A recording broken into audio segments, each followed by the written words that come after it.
Welcome everyone, and thank you for taking the time to join us and listen to our presentation on the Obamacare website launch. So in overview, in summer of 2013, the Obama administration intended to make a change on a large scale to the health insurance system that had not been addressed until then. What they had proposed was the Affordable Care Act, or ACA, which outlined the rights to health insurance subsidies to groups of people living below the average wage line. In order to do this, the Obamacare administration had to come up with a way of getting insurance options for all U.S. citizens, and the best way to do this was to make a marketplace website in which everyone could access and use. So the idea of healthcare.gov was conceived, a site which citizens could go on and look at insurance options, subsidies, and what the ACA was doing for them. After analyzing various problems that occurred with the new healthcare.gov website that was intended to make it easier for Americans to obtain health insurance, we are recommending a solution to the government of the United States. Problems we analyzed were: server could not manage user intake, fraudulent companies and users are gaining, reputation of the government is damaged. Alternatives considered were each state to develop their own insurance website, revamp the current healthcare.gov website, or shut down the site and return to fair competition. Some causes we considered were number of visitors, overly complex, lack of harmonization, not scanning for authenticity, low regulation, low security, and software deadlines. We recommend revamping the current healthcare.gov website. So the first problem introduced to us in the case is that when the website was launched, the page was inaccessible. It could not manage the interested people trying to access the site, and it resulted in numerous slowdowns, crashes, and complaints. Users could not get through the application process and could not make an account, therefore were unable to use the site as intended. The causes for this, firstly, was the issue that the number of visitors on the site was grossly underestimated by the U.S. government. The site had been designed for an average of 50 to 60,000 simultaneous visitors. In the first weeks of launch, the page experienced, however, 5 to 6 times that, so an average of 250,000 simultaneous viewers. Stress tests that took place before the site's launch also revealed that the site would become slow after a mere 1,000 simultaneous users attempting to work the web page. Second cause was that healthcare.gov was also a very complex system. Because the site needed so much personal information to operate for any single user, a multitude of checks and inquiries were needed for a user to access the page. This created more slowdowns as the site found several bugged areas with drop-down menus showing no text and in any of their available fields, or embedded links not leading to anywhere. The site frustrated users. This created more problems with managing the site, users with individuals being stuck in a particular page or in a loading screen, and the site very quickly went well over its capacity of users. The third cause tied into the site was that there was 50 contracted companies to ensure that the site would work corresponding to how it was envisioned. However, work from several areas made the site not compile well. In some instances, the site worked to what it needed to, and all information could be provided when it was properly interpreted by the receivers. But in other cases, information was incorrectly compiled and requests were skipped over by receivers. Now the next problem that the website had was that fraudulent companies and users were able to gain access to the website. The website did not scan for authenticity of human communication and other systems that were infiltrating as American users. None of the systems in place had methods for checking the validity of some signing into the healthcare.gov, which is incredible considering the site would be able to access IP address information and should be able to check to see that some of the information it receives should make sense to what is being entered by a matching government database. The lack of a system being in place to help work around this opens up problems where if someone were to make a falsified account, they have the ability to enter the marketplace and sign off plans away from people who actually need them. The next issue is there's not enough security around which companies are entering in as an insurance providers. Essentially, any interested party could display itself and offer insurance within the site or set up a similar page to healthcare.gov as a fraudulent website and offer health insurance. Because of this low regulation on companies, some companies are enrolling and they don't meet ACA regulations and are not able to actually implement any insurance policies for clients looking to be insured. So, the case's third and longest term problem is the reputation of the U.S. healthcare system. It will be severely damaged by this website's lack of performance. Because the site is not maintaining an inflow of users since the launch, it had an incredible shakeup with the U.S. government and its citizens. Many outraged that the government couldn't set up a smooth working web page, others losing confidence in the government's ability to do some of the other things that it is expected of them. The software-regulated deadlines put a large amount of public pressure on America to use the site, even with its downfalls. The deadline for insurance enrollment meant fees and penalties if not acquired by the specified date of March 31st, and online enrollment closed. This made many people uneasy about even needing to use the site before they did, because the site they knew were now forced to use was essentially the least enjoyable experience one could have on the internet. The enrollment process was also not easy. Individuals were not familiar with the online insurance marketplace that had just recently been implemented, and adding your own personal living status and receiving a perfect insurance plan was not happening with all people. Some were getting lost and comparing prices and plans, and others were just not getting any information. Previously, before the site, most Americans would simply stick to their insurance plan that they've been using for however long, and would not put very much effort into comparing various insurance plans to find the best deal. Time, cost, public interest, security, and ease of use were selected as the criteria when evaluating the various alternative solutions for the problems of our case. Time being most critical at 40%.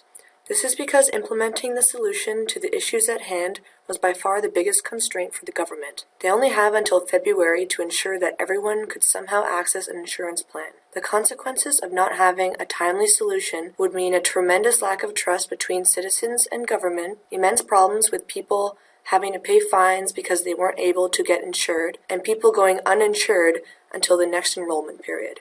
Security and privacy are also of great importance, weighted at 30%, because so much personal information is being stored. If a breach in the system were to happen, any number of people could have much of their private information compromised, such as health records, identification, and financials. Public interest in site and public opinion are other obvious important criteria weighted at 15%. Because a government organization has an obligation to keep its citizens appeased, so it's important to ensure that alternatives also maintain good reputations with the public. Cost weighted at 10%, the U.S. government spent over $500 million in setting up healthcare.gov. So of course they would have interest in not spending more tax dollars, but the issue arises that regardless if they don't act, it could end up costing public more in fees than they would have otherwise be exempt from if the problem didn't exist. Ease of use ties into maintaining public interest and is weighted at 5%. It's a decision criteria because of its importance, but it's so obvious that it needs to be increased that we weighted it the least, but is still a priority. Alright, so on to our alternatives. Our first alternative is that each of the 36 states involved in the program could develop their own statewide website, complete with its own server. The pros for this is that each state can handle state user inflow, and it would improve usability. Certainly, because the site and users wouldn't be subject to a website full of bugs and errors and dead ends, because each state would have its own site. Companies can be more closely inspected at the state level, because it would be easier to track just who is issuing insurance policies and who is getting them. Because they will have less crowding, this will be possible, and the improvement of usability for both companies and consumers. Deadlines could also be state-specific, because we give more power over to state governors, and they would be able to make adjustments to their program if need be for their circumstances. The cons for this, however, are that fake websites will increase and be more difficult to find and deal with, because some discrepancies are guaranteed to arise state to state for how much monitoring goes on, and this could give opportunity to hackers or other internet criminals looking to abuse the system. The other issue with creating 36 individual state sites is that this would segregate the state-to-state relationship, because governors and users of the site may be uneasy about the permanence of the site that they are using. Our next alternative is to revamp the current site still under government control. We can do this by smoothing out bugs and errors in the system, solving the problem of the slow web page, and it would definitely improve now tarnished record of the government's ability to manage viable websites. The other benefit is that this would save lives. Several thousands of Americans pass away due to not having a plan to cover basic medical needs, and thusly either starve to death in bankruptcy or go without basic medical attention. This alternative, however, is not exactly cost effective, as it's going to cost the government more money invested into the website to fix, and the time it would take to complete this is not easily estimatable because the time it took to set up the website in the first place was thought to be expected and did not prove correct.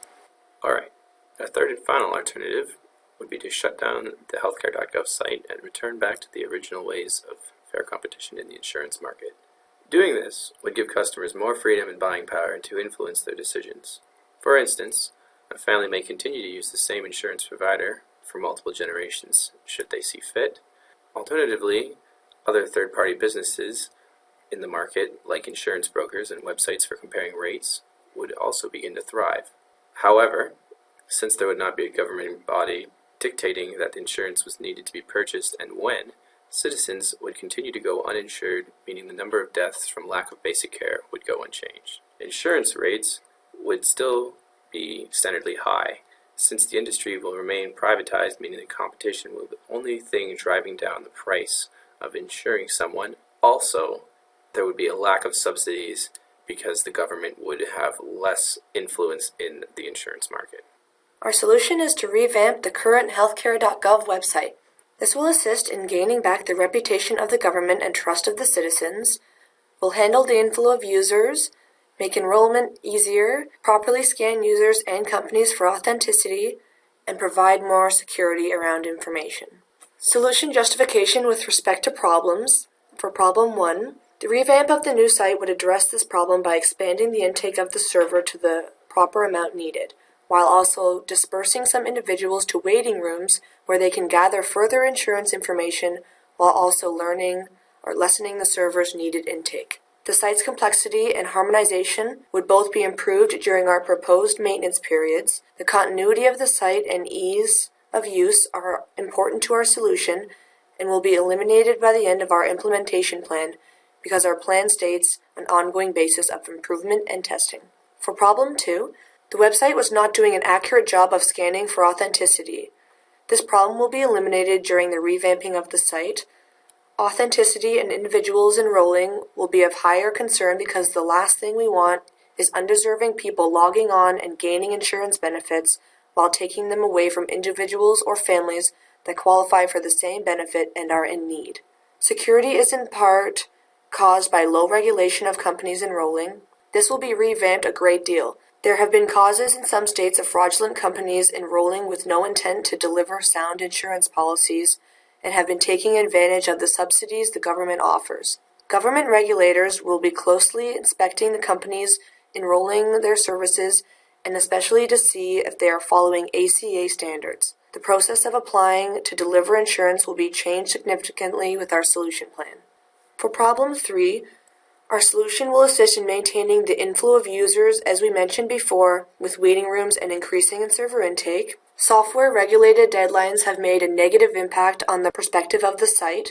Users have disagreed on the implementation of an insurance deadline being put into effect, and unfortunately, this deadline will continue to exist. However, the deadlines will become a lesser issue than before, because enrollment will be less complex. The goal is to have every user that logs on to gather information, make an account online, shop for insurance, and find a proper policy that same day. Our solution will make that goal possible by revamping the website with current infrastructure of the site and smoothing our time-consuming and frustrating error messages and bugs. Our solution justification with respect to decision criteria.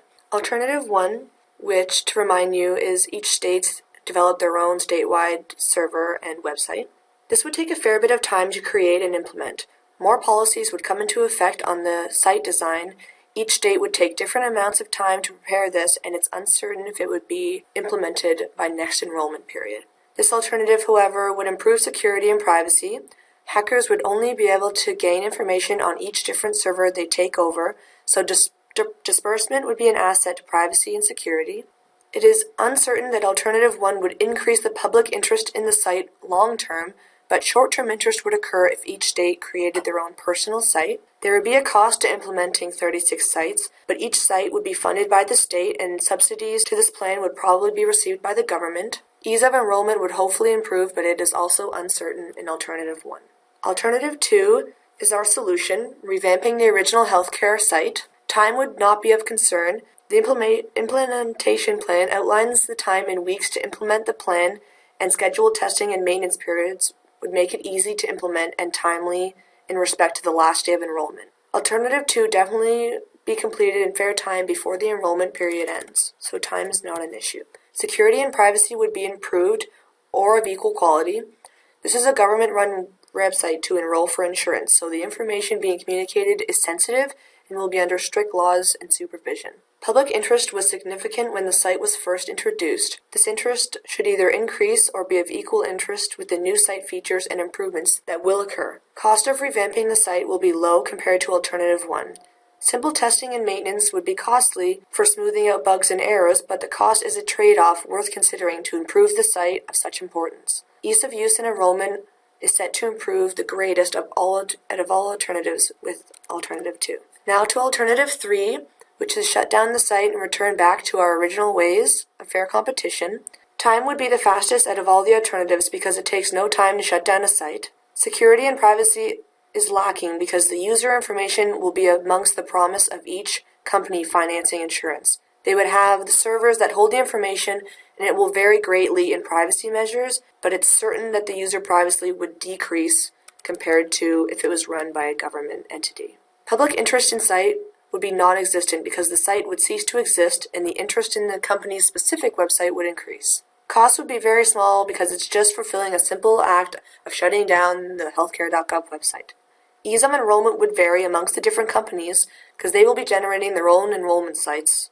And Alternative 3 ranks well on our decision criteria in theory, but it's the cons of shutting down the site that make the difference. Alternative 3 would be moving backwards in insurance innovation and technology innovation. This is why Alternative 2 is the best alternative and addresses our problems the best. Our implementation plan. Firstly, it begins on October 8th because the site went live on October 1st, 2013, and after much bad feedback, we decided to implement a website revamp plan. Anticipated finish, given that our enrollment period ends February, will be December 8th of 2013. Firstly, making a waiting website to lower server intake and slow down enrollment. Website will be information delivered through video about how the U.S. cares about the user's needs and the healthcare program is to benefit them. In designing the waiting page, we need to come up with content for the page, at how many individuals and when the server reroutes people to other waiting pages. Maintenance breaks. Removing bugs in preparation for volume will take place until the end. Every other week is when our maintenance breaks will be. Once a week, the site will go down at low peak hours and maintenance will be performed throughout the implementation plan. This will include finding bugs, removing bugs, patching dead-end links, expanding server capacity, and configuring all embedded links properly. Testing. Testing will be thoroughly going over the page reroutes and bugs that were eliminated. General testing and of ease of enrollment. Testing follows each maintenance break, so every other week other than the maintenance break. This testing will ensure that website is functional and ongoing testing will commence to further smooth out bugs and errors over the time of enrollment, probably until the end of February. Update user-based interface. The current user interface is complex. Simplifying this process by making it easier for the user to input their information is a priority. Update user interface will include, for the first few weeks, at maintenance break, we will update user fields so that they record more accurately. An example of this simplified process could be checking a box of yes or no rather than individuals needing to type in male or female. Our contingencies for high-risk portions. The high risk is the maintenance not working on time, on budget, and performs what the company needs to do. If we use the same company, CGI, they may fault on the deadline or on the cost as they did before. This is a risk. Reputation continues to decrease. The morale is lost in the government and website problems continue. They could run into new problems trying to fix old problems. That is why we have testing breaks. Capacity. May not be able to handle the capacity of America even with the waiting website implemented. The solution would be to After enrollment period, smooth out further problems in the off time of the website, which is past enrollment period from February to October.